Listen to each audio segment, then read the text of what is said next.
It's not their fault. It was the individual that we're talking about. In the trucking game, we were talking about the trucking game last time, as fascinating as the trucking game is. This had to do with game theory and the Cold War. It had to do with the Russians, or the Soviets, I'm sorry, not the Russians really. It was the Soviets and the Eastern Bloc. So this is my war. The Cold War was my war, was one of my wars. The other war was Vietnam, of course. But that was a shooting war in the middle of a Cold War. It was us trying to stop the communists from taking over in Southeast Asia. But the Cold War, of course, was democracy versus communism, and we, of course, were fighting this war all over the globe. Any place a communist cell appeared or looked like they were going to take over a government, then we tried to stop them from taking over that government, especially in Central and South America. So all of this was taking place. We were trying to figure out how in the world we could keep from blowing the world up, because here we had all these nuclear weapons. The Soviets had all these nuclear weapons. Nobody wanted to fire any more of them off. We knew how devastating these suckers were because we had tested them, and we were constantly testing them, and we had all these films about how devastating an atomic bomb is, and so we didn't want to drop any more. We dropped the 2 in Nagasaki and Hiroshima, and of course we didn't want this to take place. So we had to figure out how in the world we could face off the Russians without losing any face. We needed not to lose. We could have just backed off and let the Russians take it, or I'm sorry, the Soviets take everything. We could have let that happen, but we didn't want to. So we came up with this whole game theory thing, where if we said this, then they would do that. Now the strange part of that had to do with the fact that Russians have a different mindset than Americans do. I'm sorry, the Soviets had a different mindset than we did. Our logic was not their logic. Our religion was not their religion. Our religion was Catholic, Catholic Christianity / Christianity. Theirs was Orthodox / Christianity, which was completely different, has a different way of looking at the world. If you know anything about the Orthodox religion teaches you that the more you suffer in this life, the greater your rewards will be in the next life. That's what they teach you. So people were willing to be peasants. They were willing to be denigrated. They were willing to live in the gutter in order for eternity to be a wonderful place for them. That's what they were willing to do. That's the Orthodox religion. So the idea is that the more suffering you do now, the less suffering you're going to have to do in the future. So this is a game that they came up with, trying to figure out how in the world we could block the Soviets from intimidating us and forcing us into World War III. And this game is called the trucking game. And this is how it works. In the trucking game, players earn money by driving from one point to another as quickly as possible. Deutsch and Kraus came up with this. Deutsch and Kraus, I don't know if you understand last names, but those are both German names. They were both Germans. Really? Yes, they were both Germans from Nazi Germany. And they were brilliant men. They were brilliant statisticians. We brought them over here to work for us. Deutsch and Kraus. So they came up with this strange game. In the trucking game, players earn money by driving from one point to another as quickly as possible. So the faster you drove from one place to the other, it's just like the way the real world works. As in the image below, the shortest route in the game required crossing a one-lane road, but both companies could not use this road at the same time. It's only a one-lane road, and this is the problem. You can go this way, but of course it takes you a lot longer. But if you can go directly to your destination, you're going to make a lot more money. That's the way it works. When the players were given gates they could use to restrict the other players' use of the one-lane road, both companies made even less money because they were both blocking each other. So nobody got anything. So you can see how this is very much like the U.S. and the Soviet military. Each of them want to be as macho as possible. But of course, the reality is if we set up the gate, nothing happens. Now this was going on in the world in the 1960s and 1970s. Especially the 1950s and 1960s. In the 1950s and 1960s, if you remember, they built the wall in Berlin. And once they built the wall in Berlin, we couldn't supply the people living in West Berlin. West Berlin was controlled by the Americans, the French, and the British. And we were the ones that controlled it. We had, so 3/4 of Berlin was controlled by us, by the Allies. And the other 1/4 of Berlin was controlled by the Soviets. And the Soviets put up the wall, so we couldn't transport anything through East Germany. Berlin, of course, is in the middle of East Germany. So we couldn't get any supplies in. This is the beginning of the 50s. What we had to do was a thing called the Berlin airlift, where we filled up transport planes with. They were freezing and starving to death. You know, 3/4 of Berlin was starving to death. And they were freezing because they didn't have any fuel. If you know anything about Germany, Germany's cold it's really cold. The whole concept of a witch's tit thing comes out of Germany. It's cold over there. It's really, really cold. And of course that has to do with British fairy tales. I'm not saying something you've never heard before. Anyway, it comes out of Germany and it's cold. We were stationed there for 3 years. I played softball. I played Air Force level softball, and we'd go to East Berlin. I'm sorry, we'd go to West Berlin. We certainly didn't go to East Berlin, but we would go to West Berlin and play in June, and it would be in the 50s. It was cold. It was really cold there. We played a softball tournament in April one time, and we had to shovel the softball field off because of all the snow. We kept running into blizzards where you couldn't see, the guy pitching the ball. It was really kind of funny. Anyway, not important. So this is what we were doing. We're trying to face off the Soviets and figure out how to do this. So in the 50s and 60s, we both put up our gate and nobody lowered the gate. So there was no communication going on between the United States and the Soviets. One of the problems with the Cuban Missile Crisis was that we had no way of communicating with these people. The red phone had been established, but they turned it off. They didn't want to talk to us. So after one of the deals with the Cuban Missile Crisis was that we would leave this line open because we almost went to nuclear war over what was going on in Cuba. So this game makes a lot of sense. So after the missile, and this was developed while the red phone was turned off. It was turned off. But then afterwards, we decided we needed to change the game a little bit. Primarily, or initially, there was no communication between one trucking company and the other trucking company. And you can see how this is much better than talking about blowing people up.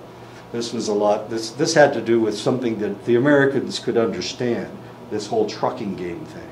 So then they decided that they would allow the two sides to communicate. They ran another version of the study where participants were required to communicate, and of course, what were the results? There were reduced losses somewhat in the unilateral threat condition, but it failed to increase cooperation in the other two conditions. So, of course, it didn't really work. I mean, it did work. It told us what was going to happen with the Soviets, and so there was a lot of trouble. And the biggest trouble was we didn't trust each other. I mean, it was obvious we didn't trust each other. Even when I was there, I was in Germany from '79 through '82, and in that time, of course, Iran fell.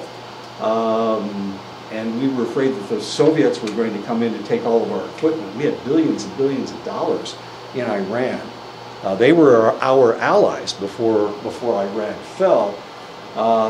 And we had billions of dollars of equipment over there. And as soon as they took over the government, of course it didn't turn Soviet, but we thought it would. We thought they were behind everything. And of course eventually we figured out that it was Islamic extremists that took over Iran. Didn't have anything to do with democracy, didn't have anything to do with communism, and they're still kind of a rogue state to this day. that they don't fit in either political bloc. And what else happened? Oh, the Soviets invaded Afghanistan. And of course that looked like a prelude to them coming into the Middle East, the Soviets coming into the Middle East. So there was a lot of tension. We sent a lot of troops over to Europe because we knew if the Soviets were going to start the next war, it would start right there in Germany. So, and I keep telling you guys that we were poised on the East German border where the Russians had massed tanks. Of course, the next war would be a tactical nuclear weapon war, but it would also be led by a blitzkrieg of tanks. And of course, they had these masses of Russian tanks. Of course, their tanks are better than our tanks, unfortunately. The German tanks are better than the Allied tanks during World War II. Russian tanks have some of the best tanks in the world, and of course, they would have just rolled right over us. Just like that truck would have rolled right over us. Okay, so we tried communication. We found out that it really didn't make any difference because nobody trusted anybody else. Part of this had to do with the Russian mindset. The Russians, of course, are Orthodox, and we are not. We are Western. We have a Western religion where you try to be as positive as possible and you try to live a happy life, but the Russians don't think like that. The Russians have a more negative mindset. They have a more negative mood. If you've ever been around Russians, they don't smile a whole lot. They're very moody. They tend to be very moody people. Here I am stereotyping Russians, but this is the reality. You know, some people are happy and some people are sad. And we were just talking about this before class. The results of the trucking game, the problem with the communication of the trucking studies is that it did not foster trust. And of course, that's what we were looking for. We were hoping to create a situation where we trusted them. The Soviet Union collapsed. And of course, it fragmented into a lot of smaller countries. But Russia, of course, was still there. So did they change their mindset because communism had fallen? And the answer is no. I mean, look what happened in the last election. They screwed with our election. They interfered with our election. They got the person elected that they wanted elected. And there was a reason why they didn't want Hillary Clinton elected. They didn't want her elected because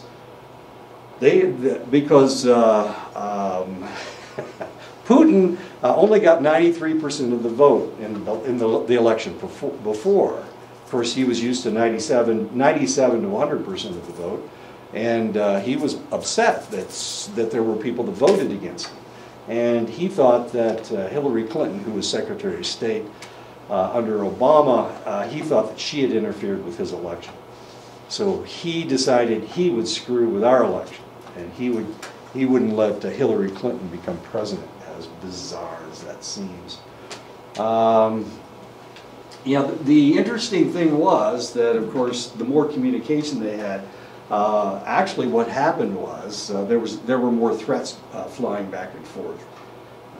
I'm going to close that gate, and you'll never come through this road. You close that gate, I'll blow it up. You know, that kind of crap.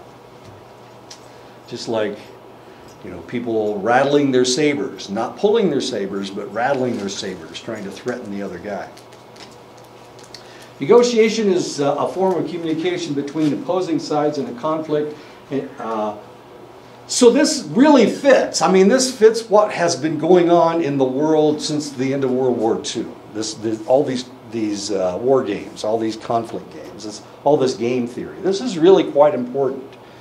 Who are our enemies right now? Who are we facing off? North Korea. The North Koreans, and the question is, can they project their power? And of course, they're a rogue state. We never knew what they were going to do. So how in the world do we negotiate with them? Well, sure, we just send the guy with the orange hair over there, the guy with the orange face. He'll negotiate. Actually, he's going to have another son, so we'll see what happens. He claimed that he fixed everything, but of course he didn't. They're still doing what they were doing before. So the North Koreans are one of the problems. Are there any other problems? Who are the people we're facing off in? Mexico. I'm sorry? Mexico. I don't think they're our enemy. Well, this whole thing about the wall and everything like that, so Yeah. makes it seem that way. Like the Mexicans are, actually they're our allies. If you had friends who kept trying to stop you from coming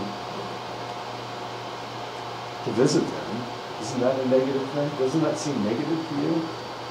So that is kind of weird that we're building a wall. Well, let's build a wall up in Canada too. Keep them damn Canadians out. Bastards. They're always trying to. I mean, most of the terrorists don't really come through the Mexican border, do they? I mean, not really. The guys from 9/11, they came down from Canada. Where were they from? Saudi Arabia. Saudi Arabia. They're all 12 out of 14 of them were Saudi Arabia. But we didn't attack Saudi Arabia, did we? Why not? Are they the good guys? Well, those 12 weren't the good guys. They blew up the World Trade Center. So we're also facing off Islamic extremists, which is kind of interesting because it's almost impossible to tell who they are, which ones are extremists and which ones aren't. Usually they point a gun at you, they're bad guys. If they don't point a gun at you, they're good guys. So it gets a little difficult. We had the same problem in Vietnam. We couldn't tell who the good guys and bad guys were. It's kind of easy when they were wearing North Vietnamese uniforms, the NVA. But if they didn't have any uniforms on, they could have been good guys, and that was a problem. An integrative solution is a solution to a conflict whereby parties make trade-offs on issues according to their different interests. Each side concedes the most on issues that are unimportant to it, but important to the other side, and that's known as integrative solution. An integrative solution. People often find it difficult to identify integrative solutions. People will tend to distrust proposals made by the other side and to overlook interests they have in common. And that has to do with negotiation. When negotiating, integrative solutions are often available. Work on gaining trust and communicating. Of course, that's the biggest problem. Remember, people often construe situations differently. So my side sees it one way, their side sees it another way. This is a problem that I've talked about before. We need to understand who our enemy is and how they think. Or just the people that we're negotiating with. The biggest problem we had in Vietnam is we didn't understand where the hell we were. One of the reasons was because the government that was there before we got there, before they were kicked out, were the French, and the French are Catholic. So we assumed that when we went in there, we were going to be helping another Christian country. But the reality was that the people that lived and interacted with the French were Catholic. They had been converted to Catholicism, but the rest of the country was Buddhist. Wow. We assumed that it was a political war, and by God, it was a civil war between the Buddhists and the Catholics. The Catholics had been part of the French Indochina movement, and they were in charge of the government. They had all the money, they had all the power when we first went in there, but of course the Buddhists were another group. So you never knew who you were facing off. And sometimes these people didn't even know what communism or democracy was. They had no clue. There was never any elections, not really, in Vietnam. And if anybody voted, it was just the people around Saigon that voted. The people in the rest of the country didn't vote at all. So it was not really a democratic situation. So sometimes you need to understand your enemy. And we didn't understand our enemy in Vietnam. We didn't understand our enemy in Iraq, obviously, because we had that whole dust-up between the Sunnis and the Shias that we had no clue about. Nobody had even talked about this kind of stuff, except people who were Middle Eastern scholars. They knew about the Sunnis and the Shias. They'd been talking about it for years. When I was in Germany, I got a master's degree in international relations, and one of the classes I took was the Arab mind, and we talked about this stuff. The fact that there's not just one group, there's two groups and they hate each other. The Sufi, not the Sufis, the Shia and the Sunnis really hate each other. And if we go outside of Iraq, we run into the Sufis. Well, who the hell are they? They believe in magic. They're the whirling dervishes. They're dressed in all black. I'm sorry? They're dressed in all black. The Sufis? They're a real small group. They wear felt skirts. Men wear felt skirts and spin around in circles, and they go into trances, spinning around in circles. These are the whirling dervishes that the British talked about. Anyway, they are pacifist. The Sufis are relatively pacifist. And that's another group. And there's like 15 or 20 different Islamic groups. But the Shia and the Sunnis are the largest. The Sufis are the third largest. But you don't have to worry about those guys because they primarily are not violent. But the Shia and the Sunni just butcher each other. They blow up each other's churches, mosques. They blow up each other's mosques. Anyway, what are we talking about here? Neutral mediators often help solve labor disputes, legal battles, and divorce proceedings by recognizing that there are mutually agreeable solutions to a conflict. And of course, that's the way it works. Okay, let me tell you a quick story. It's about another tribe, so don't get upset. When I was up north, I was really surprised. Really nice people, really sweet. They are real affectionate people. I was surprised to come to class, and like every third person had hickeys.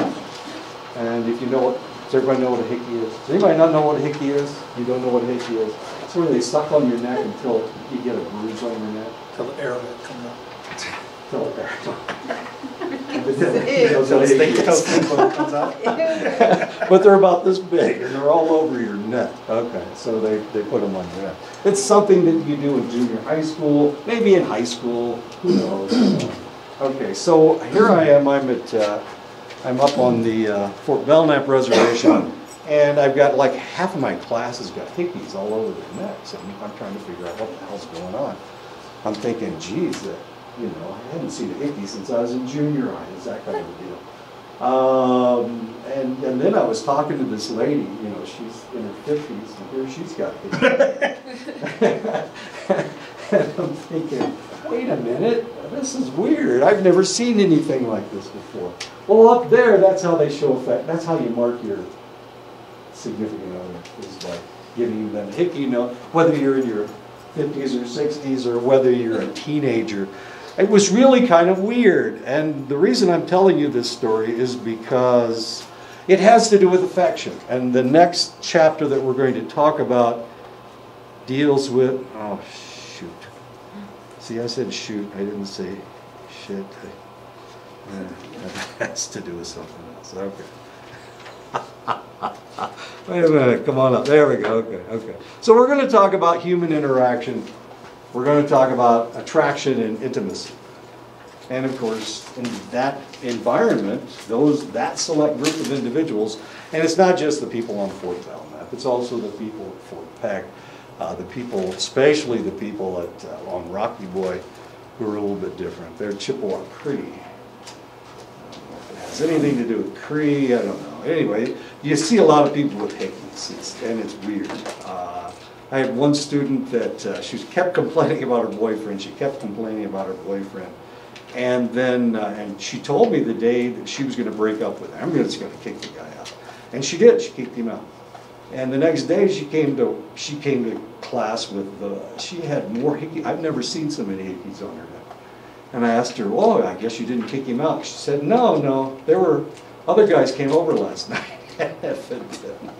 They had well, anyway, she had lots of hickeys on her neck. And she just met these guys that night.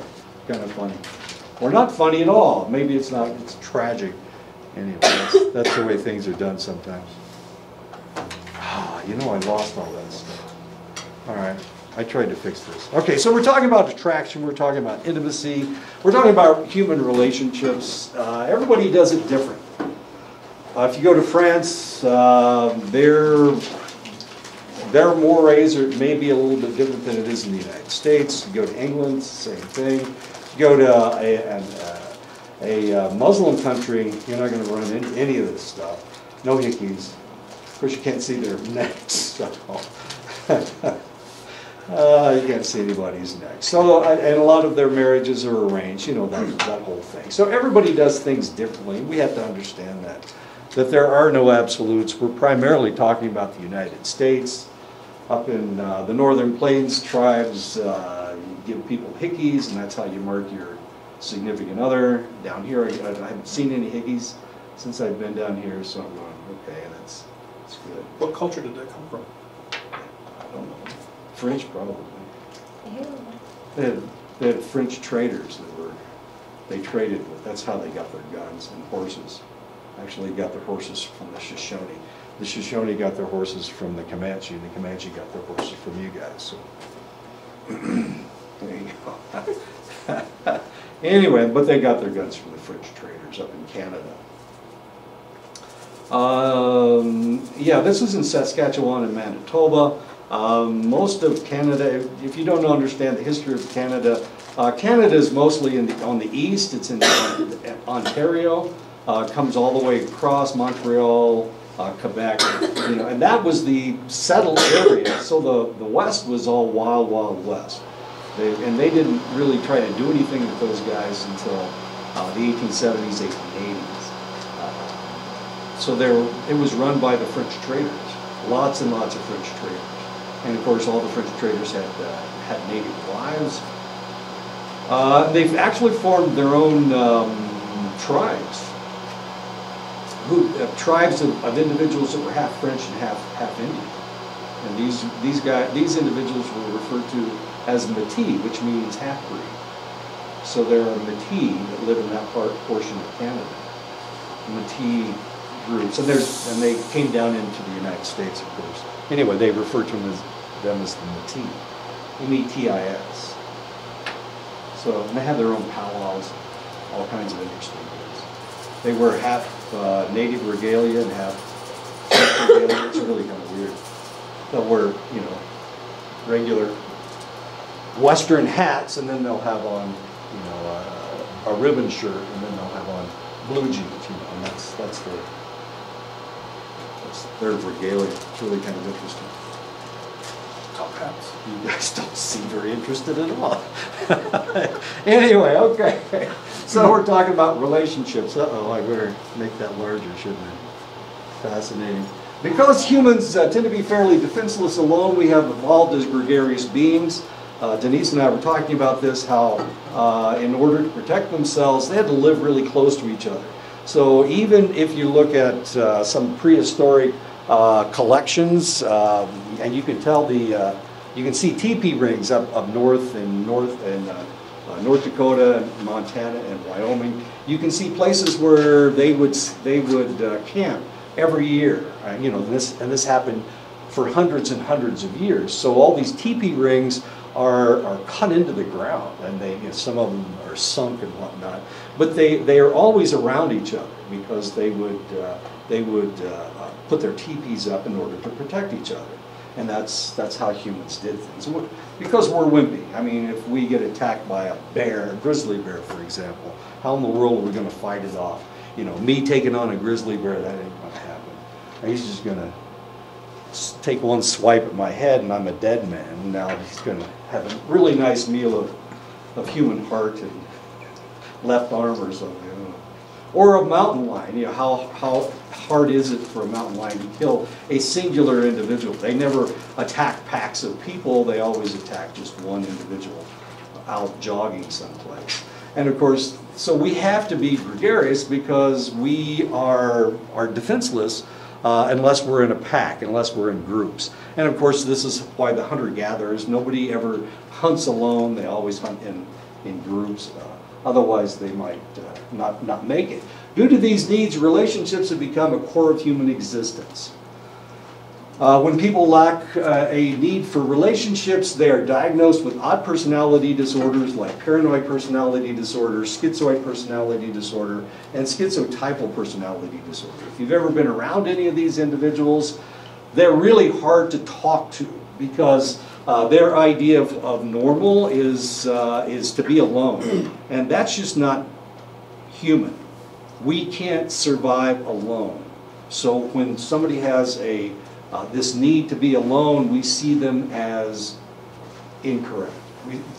We see that as a personality disorder. People with autism. For that. That's what's weird is people that you usually like that. It's for the same reason, for safety. Some people will, most of the people will gather together, and then some people because they're afraid to be taken advantage of in some way, so they go all the way out isolated where there's no other human beings. And then that's weird. That's strange. We see that as incorrect. We see that person as a hermit. We see that person as potentially something's wrong with their brains. They're not as human as the rest of us because they want to be alone. They usually don't have the social skills to and they don't survive have, in a group. Exactly. They can't function in a group. And so being in a group is normal. Not being in a group is abnormal. That's the way we see things. So we reject people that don't have our ideas. This is what happened to me when we were growing up. We didn't go to church.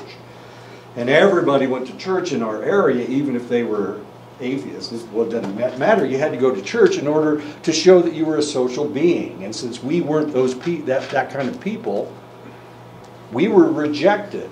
And we were seen as different because we didn't act like we wanted to be part of the group.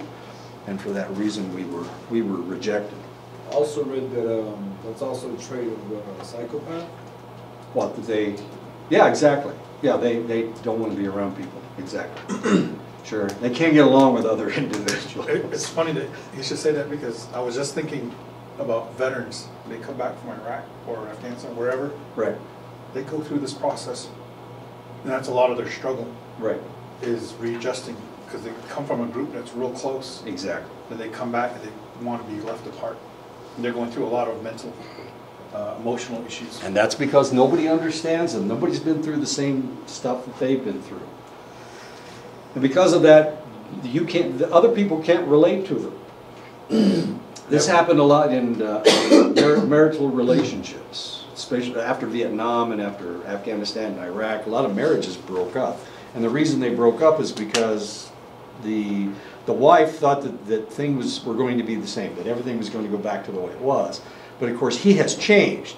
Not only has he become closer, he has become closer to his unit, and these are the people that have protected him and that he has protected, and now they're gone. But the person that he was before, the naive individual that had never been through anything, didn't exist anymore because he'd been through all this stuff, and he was starting to have bad dreams. Of course, he had bad dreams with his unit, but when he was with his unit, he felt secure because he knew that they would protect him and that he would protect them. Of course, it was that whole camaraderie thing. But of course, now all of a sudden, he's sleeping with somebody who expects all of these things to take place, and that's the old him, not the new him. So there were a lot of marriages broke up right after the guy came back from war, even though that's the only thing he thought about when he was overseas, was interacting physically with his significant other. Now all of a sudden it's just not the same, and she doesn't understand. She thinks he's the same guy he was before. You know, this is part of PTSD. Still, a lot of Vietnam vets have been married at least twice. A lot of military vets have been married at least twice. First time was a high school sweetheart. Second time, they couldn't maintain that relationship. They had changed too much, and she would say that. Came back from the war, and he changed so much. He just wasn't the same guy. And she's right. He wasn't the same guy. And most people can't put up with that. Well, a lot of people can't because they've still got the teenage brain. So You know, things aren't supposed to change. People are supposed to be the same all their lives. Since humans, as all other animals, must reproduce to survive, attraction between males and females has had to have taken place, or none of us, of course, would be here. So there has to be some attraction. There are animals that only breed during breeding season. Wolverines, for example. I love the Wolverines are kind of cool. Wolverines will have a territory, and it's like 2 miles this way, and 5 miles that way, and 4 miles this way. And this is my territory. And if any other Wolverine comes into my territory, I kill it. Whether I'm male or female, doesn't really matter.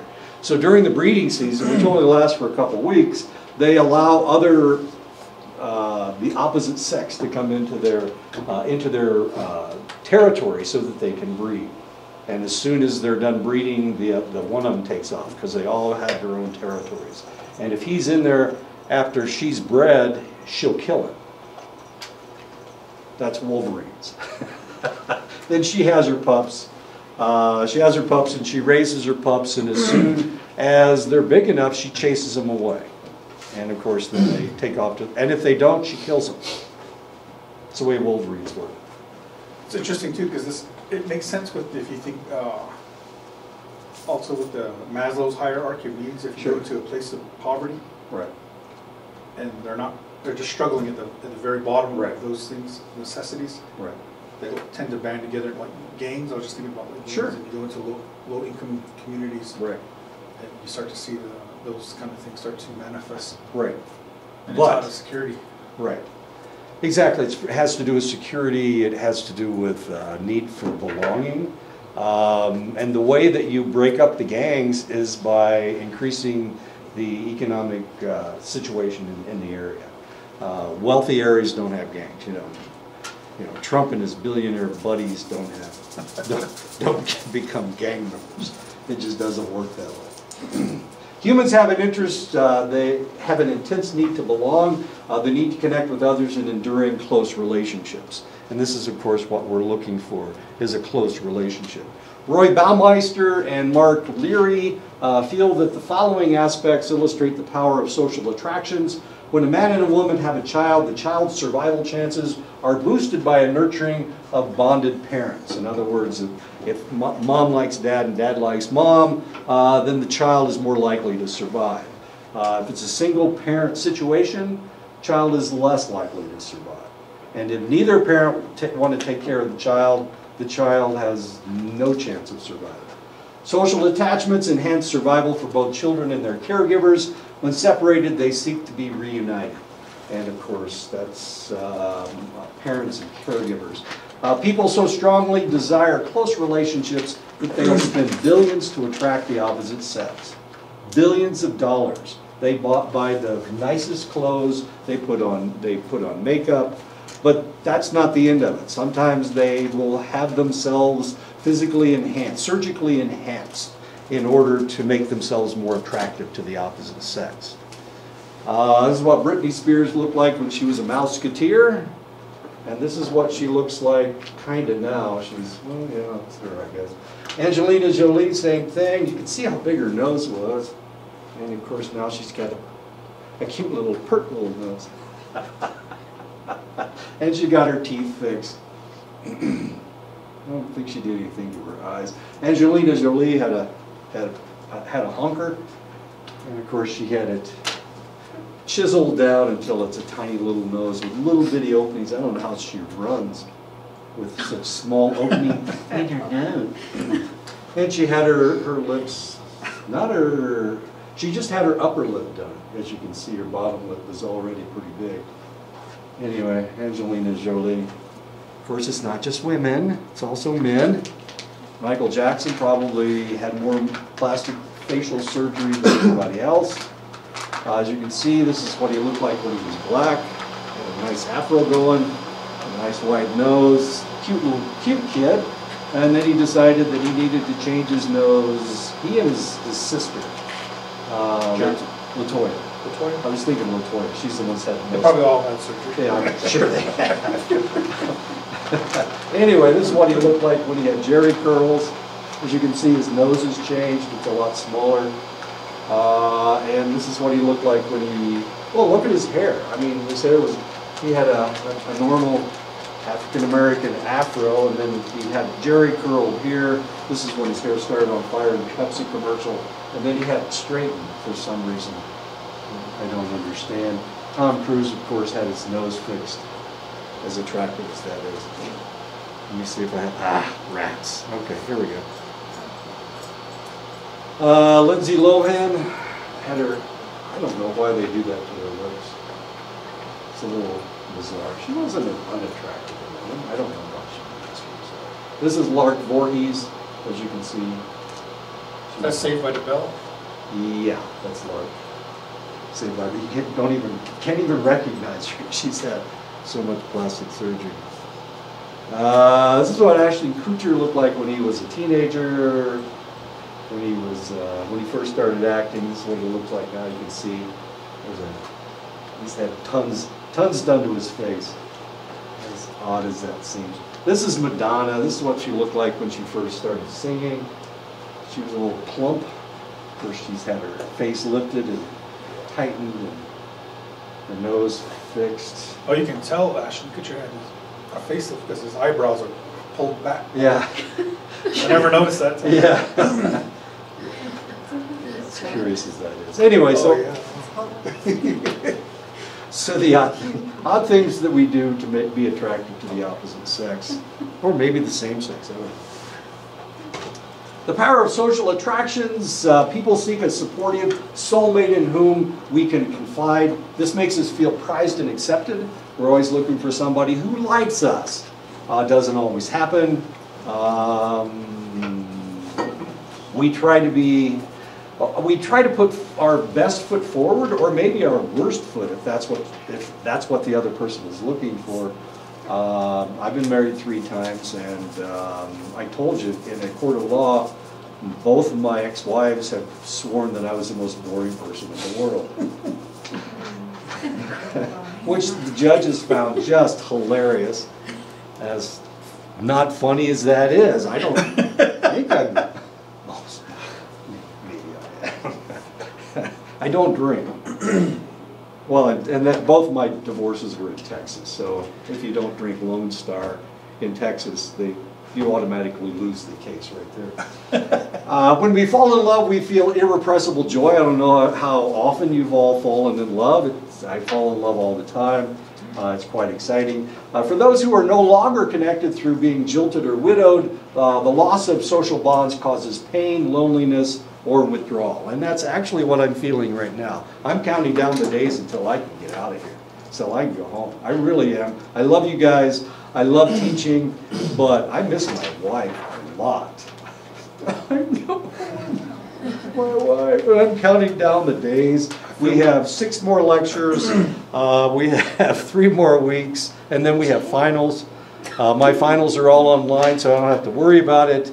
But I'm dying to get home. I really am. I get to see my wife on the 3rd of May, because my son's graduating with his master's degree in mathematics. Dumb shit. Smokes. He's 47 years old. He finally got his master's degree. Anyway, he's a good kid. I was teasing Dr. Wayne one time. I had to take his math class. I was like, how do you get a PhD in mathematics? You got to solve something? And he's like, actually, yeah. He pulled it up. Wang's theory. Oh, really? Wang's theory? He got for his PhD. And then he said, then I did these 3 for fun. He had 3 more unsolvable equations that he solved. That's interesting. We have a genius working at the Nick College. Oh, sure, of course we do. Well, anybody that can do that kind of math shit is a genius. Oh, my son, he'll call me up on the telephone. Dad, I'm having troubles with this. Let me tell you what it is. I don't understand a word or what he's saying. Not a single word. Oh, my God. He's just, I don't know, something wrong with that kid. He used to be a bartender. This is the most affable guy in the whole wide world. People would tip him just because he was so pleasant. You know, so he was a bartender for years. And now he's a mathematician. And you can't understand a damn word the kid says. A similar response occurs to people who live in a strange place away from people that they are not used to, and that's of course what's happening here. I wasn't used to being on the Navajo reservation. You guys are different from Northern Plains Indians, a lot different from Northern Plains Indians, just a ton. This has been a real learning experience for me, and this is a strange place to me. Not only that, but I have to drive, what, an hour to get to find food, you know. That's a little weird. What are some of the biggest differences? Between the two tribes?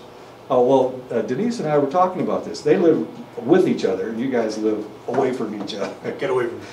Yeah, exactly. You know, on the Fort Belknap Reservation, they have this town, and then they have this town, and then they have this town. And that's it, you know, nobody lives in between. So everybody lives right next to each other. It's like teepees, you know. This is one group, that's what another group. And it's the same way on the Rocky Boy Reservation, it's the same way Salish Kootenai, the Salish Kootenai, the same way Blackfeet. They all live with each other. You guys don't live anywhere close with each other. I mean, you live in ranches far away from each other. It's just really, really different. They're happier than you guys are, a lot happier. Really? Oh, tons happier. Everything's a joke to them. They just laugh all the time. They're always looking for the humor in things. And Navajos are always serious. You guys are the most serious people I've ever been around. Well, except for Jewish people. Jewish people are pretty damn serious and never joke. If it is a joke, they're trying to figure out how you're insulting them. It's really complicated. Anyway, that's the difference. Happiness is huge. And well, Denise is reading a paper about it. And I couldn't relate to it in a way because it's from South Dakota, the study. It's an article, it's a really good article talking about how close-knit defines a healthy Native American family. But the only thing is that I couldn't relate it to our kind of society, to this society, because we're not so close. We are close in Get, but not too close, like, to the point where we're living like arm length away, or I guess it's different, like Navajos and Pueblos right next door to us. They live right on top of each other. yeah. We can't. You can't relate to them because they're so This different one I than was they like, had a hard time, like, what do you mean, like, closeness, like, I didn't really understand it. Yeah. That's why I like to get Laguna burgers. I like to stop at the Laguna burger. They're just a hoot. Those guys are just a blast. You know, They're joking with everybody. I think I see that because when we used to run cross country. Yeah. When we would go to the other Pueblos for cross country meets. Yeah. Just driving down the road, people would wave at you and Yeah. say hi to you at the gas station. Didn't even matter you were a stranger. Exactly. You know, and even their feasts, they'll welcome anybody. Sure. You can come in and eat. You don't eat, they get insulted. Yeah, now it was no. You don't feed anybody. They don't let anybody pass you on the road. Total different. The behavior is different. Even the driving and walking. And Sure. Yeah. You know. I know. Up north, everybody waves to everybody else. Up north, I'd picked up anybody. Like one time we went to. No, that didn't sound right. I would, if they were hitchhiking, even if they were tweaking, I'd let them in my car. Oh my God. Well, I mean, they know who you are, and so they're nice to you. Even if they're tweaking, even if they're picking their face the whole time. But here, I don't pick up anybody. I don't trust anybody. I was going to Albuquerque one time. They closed the freeway, so I took a short. I went around through Laguna, and I was in a hurry, so I was going fast, and I noticed I had to slow down after a while because I noticed people were pulling over off to the right as I was coming up right behind them. I was like, oh man, these guys are. They're scared. No, they take it different, and I felt bad for speeding through their community, so towards the end I slowed down. Yeah. Just the nicest people in the world. Wow. Like Navajos will speed up if you get ready to pass them. I went to Chinle yesterday. That's exactly what happened. These guys go like 40 miles an hour, and I got up behind him, and I started to pass him, and all of a sudden he's going 50. So I can't get around him. By the time I got to Chinle, he was going like 65, 70 miles an hour. But he was driving 40 when I first got up behind him. You know, there's only like 15 feet to pass somebody. Yeah, you got to pick your spots. Exactly. In Factors that initiate friendships and sustain them, proximity. The proximity is geographical nearness. In order for two people to be friends, they have to be near enough to each other to have interactions on a fairly regular basis. So you need to be close to each other. And of course, this is one of the reasons why I was able to induce my current wife to marry me, is because she was my boss. Proximity, so we were close to each other. That's how most infidelity happens too at work. Maybe. I don't want to talk about infidelity because it was always my ex-wives that were the one that were, I wasn't messed around. Sociologists have discovered that most people marry someone who lives in the same neighborhood, works at the same company, or sits in the same class. So be careful who you sit beside. Factors that initiate friendships and sustain them: interaction. How often do people's paths cross? Availability. And of course, I didn't get in trouble just so that I would get called to my wife's office. That's not what was going on. It was just that how can I explain it? This is in the military too. She would come and inspect my laboratory from time to time. So that's how we interacted, was her needing to talk to me about one thing or another. So there was a lot of interaction taking place. Having a nodding acquaintance with someone makes it more likely that the nodding will turn into friendship. And then she started going to softball games. Of course, I was one of the stars on the softball team. As soon as she started coming to the softball games, it was all over with for her. She was stuck. I was probably the shortest third baseman in Texas at the time. But when she was there, geez, I would crank the ball. Wow, I tell you, this one game, I knocked in 30 runs. I hit, what was it, 6 grand slams? Anyway, I knocked in 30 runs. But they would walk, the guy that batted in front of me was a huge guy. He was big. I mean, he always hit the ball over the fence.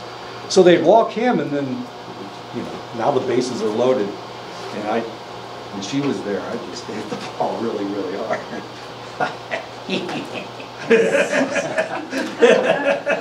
And we won the game like 35 to 33 or something. It was kind of an amazing game. Roommates are more likely to become friends than enemies. So if you've ever had a roommate, you know what I'm talking about.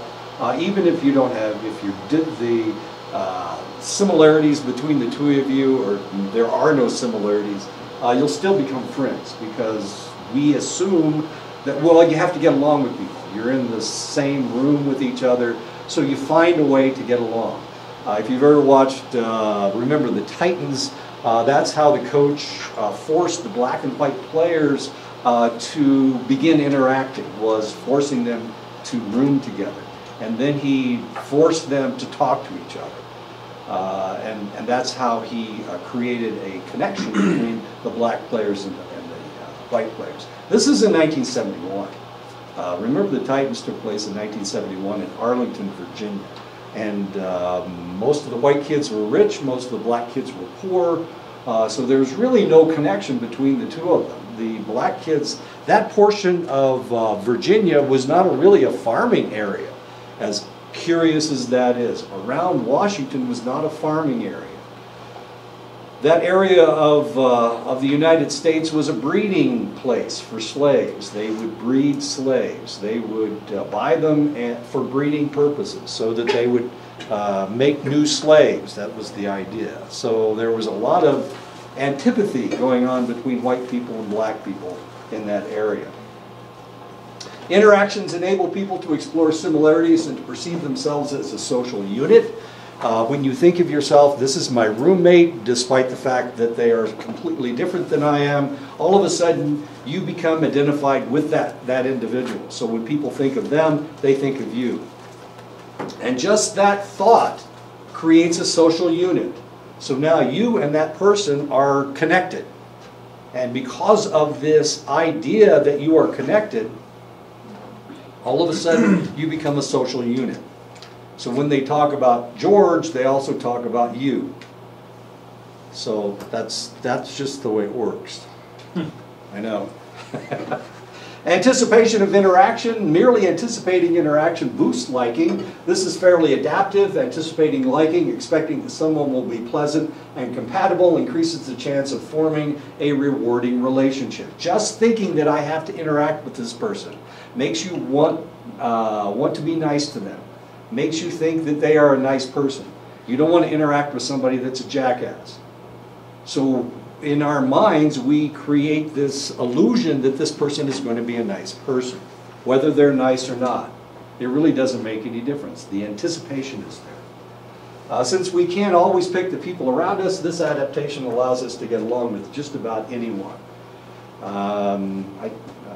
When I went to the store yesterday, and I started talking with the person behind me, which is, of course, they're going, oh my God. This white guy's talking to me. What the hell's wrong with him? And then I started talking to the lady, the cashier.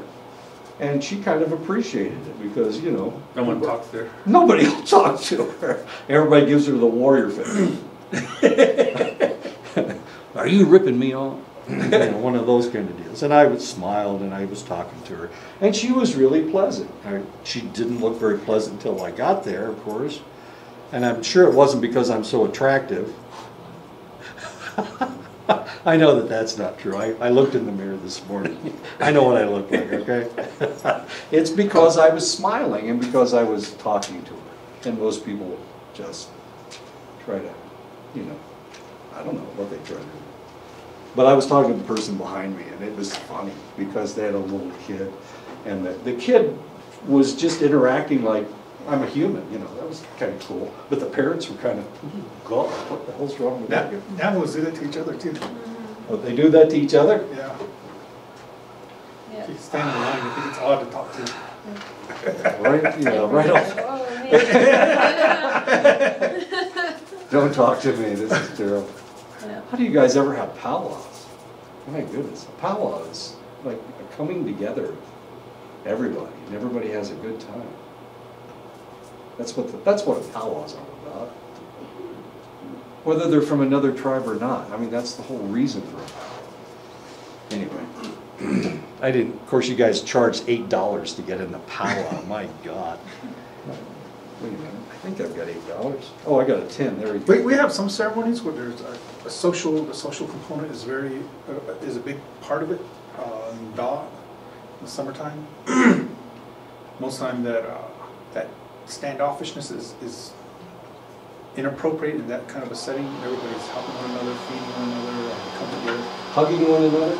Yeah, dancing with one another. No, I said hugging. Yeah, hugging. Like, Okay. come on, hug each other. Other than that, like, then it's back to the normal rules. And Yeah, stay away. Up north, everybody hugs all the time. And of course, I'm from Indiana, where, you know, this is about as close as you want to get to anybody. But up there, I mean, they're right on top of me, hugging you, and you're going, oh my God, I'm not used to this. I can't handle it. But they hug all the time. Look at you. Oh my God, not real. They don't touch people, do they? Yes, they do. They touch each other. You ought to see their powwows. I mean, it's just like a massive hug fest. It's great. You got Crows hugging Nez Perce. You got Grovons hugging Nakota. It's wow. It's wacky and wild. I know I got too close to. I'm sorry. I'll back off a little bit. Factors. Familiarity leads to fondness. Research shows that people like familiar things far more than novel things. Familiarity only leads to boredom when the stimulation is incessant. So if you hear the same song over and over and over and over and over and over again, people start hating that song. This happened with the song called Feelings. Feelings is a French love ballad. And they started playing it, and they played it ad nauseum. In other words, people got sick of it. To the point of sickness is what ad nauseum means.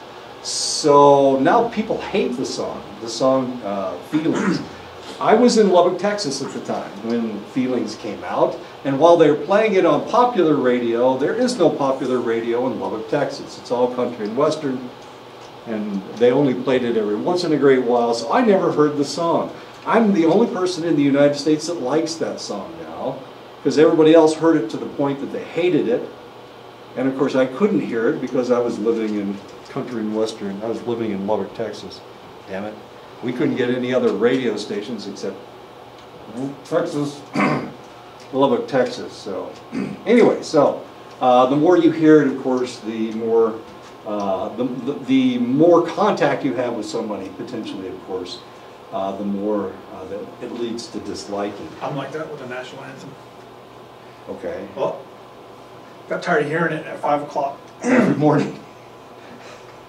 Oh, at 5 o'clock in the afternoon. Then you got to stop what you're doing, and you got to turn and face the flag, and drop what you're doing. And people, were, even though it wasn't the only one, other people would run inside. I would escalate. So they didn't have to salute the flag. That's why I say I'm a bad soldier. You can hear, because you'd hear the things crackle. Yeah. You know, was getting ready to play, and everybody. Oh my God. If I get inside, I don't have to salute. I'll be okay. People tend to like familiar people. We even like our own mirror image more than we do our actual image. So when we see a picture of ourselves, we go, ooh, is that really me? Because when we look at ourselves in the morning, of course, I only have one mirror in my house.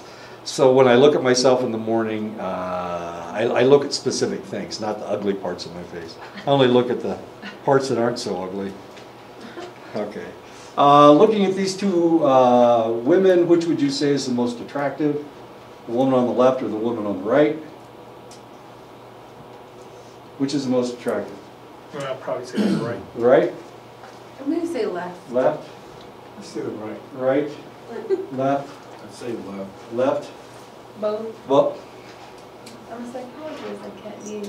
I'm just kidding, I would say the left. Right, sorry. did you say Or left? left, yeah. Left, sorry. left, left, left, left. Or Okay. I think the left is. Left or right? Left. Left? Okay. Okay. There's a reason why you might say the woman on the right. She's messing with her hair. And if you're a guy, that means that she's attracted to you, even though she doesn't have a smile on her face. This lady has a smile on her face, which makes it more attractive. But she's playing with her hair. That means something. Okay. Which is the more attractive, the guy on the left or the guy on the right? I'm not answering. Come on. Both, he's all I'm joking to the left. The guy on the left. He's cute, isn't he? God, I can't remember. It's recorded. Right? I don't know. He's Come on. smiling on this side, but he's like, he looks like he can abuse you on the left side. Right? He's probably educated on the right, so yeah. Right is right? Okay. Yeah. Left or right? Looks like he'll abuse you on Left, the okay. All right. They cropped out his wife beater. Yeah. Those are intense eyes, though, aren't they? The guy on the left. They both have beards, kind of, or have facial hair anyway. That's weird. What's the right answer? There is no right answer. There is no right answer, of course. The reality is that when we see somebody, we judge how attractive they are. And if we see two people, we say that person, I like that person better than I like that. The other, I think that person's more attractive than that person. And it can have to do with anything. It can have to do with noses, it can have to do with eyes, it can have to do with lips, it can have to do with hair, it can have to do with anything. What about cars? It could have to do with cars if you know what car they're driving. Did you say cars? Yeah. Yeah, of course.